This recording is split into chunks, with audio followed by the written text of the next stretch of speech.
New year means we're just weeks away from the celebration of the life and legacy of Reverend Dr. Martin Luther King Jr. Throughout this month, there will be multiple events honoring the civil rights activist. Now today we're highlighting the 38th annual Reverend Dr. Martin Luther King Jr. Memorial Celebration on MLK Day. Here to share more are Reverend Larry Fryer, Pastor Angel Maestro, and Jean Yarsowich. Hey, good morning. Happy New Year. Good morning. Happy New Year to you too. Happy New Year to you all.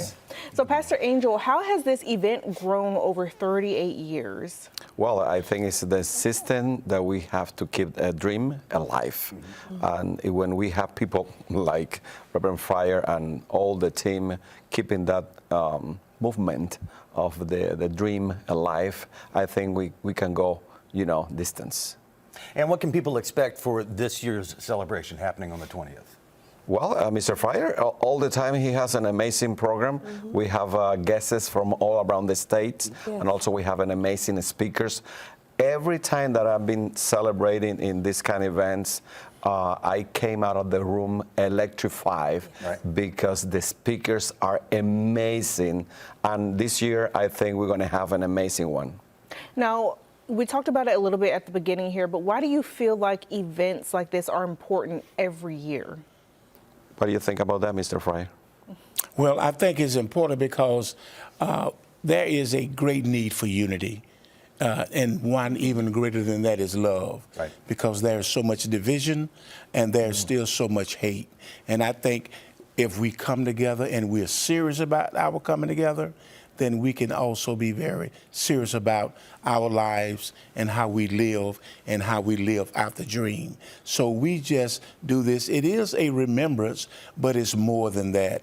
It is making the lives of people much better, helping them to realize their history, bringing up our young people so they will know the struggles of those. Because when Dr. King marched, it was not a black march, it was a people march. That's right. And it helped to change lives. Yes. Exactly. Very well said on that too, sir. And yes, not just for Dr. King, but for everybody. Of course. That dream alive yes. as well. There are plans in the works to permanently honor Dr. King here in Augusta with, I believe, a tribute here. Reverend Fryer, can you expand on that? Yes.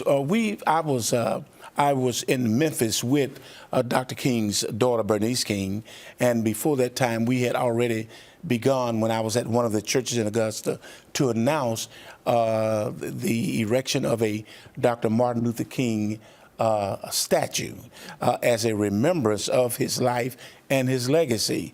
And we have begun with that project with the city, which has given us some $172,000 to begin this project, along with other organizations.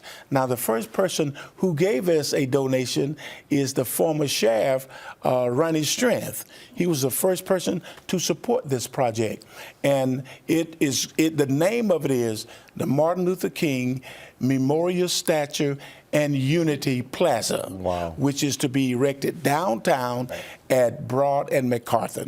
Awesome. Well, Jean, talk to us about what it takes to put an event like this together and what you hope people take away from it. Well, the committee meets various times during the year, and now our planning comes to fruition with this event on the 20th. It starts at 11 with a musical service, and then at 12 is when we have our actual program.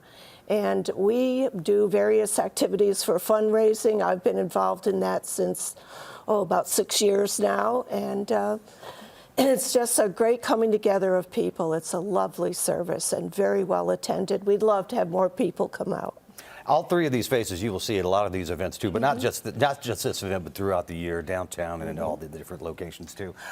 Where can people get more information for the upcoming event? What you can do is like this. It will also be on some of the other television, radio stations, and other forms of media, or they can call me at 706-399-1292.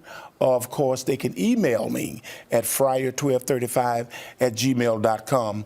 I'm usually the person that handles most of that now, since our secretary is ill. But those are some ways. And let me say, our speaker is Bishop Thomas L. Brown Sr., who's in Atlanta, one of the bishops over the state of Georgia, but also in the national realm, he's on the College of Bishops, which work with world organizations. So certainly we're looking to have a wonderful time at Abilene Baptist Church. Yes. And we move it from different church locations to promote it. That's All great. right, That's awesome. great. Did you have anything you wanted to add, or was Well, that I what you also wanted to say? to add there's a Gmail address. It's globalraceunity1968@gmail.com. All right. All Global right. Race Unity 1968gmail.com. Guys, thank you so much for Thank joining y'all for us here. having us. Always a Have pleasure to be here. I'm hoping y'all can come. I want to be there. Please. Richard Rogers is one of my good buddies. Okay, well, good. Yes, Bring him yes. on. All Bring him right. on. Thanks, guys, for joining us. We appreciate Thank it. you. You're so welcome. If you have a teen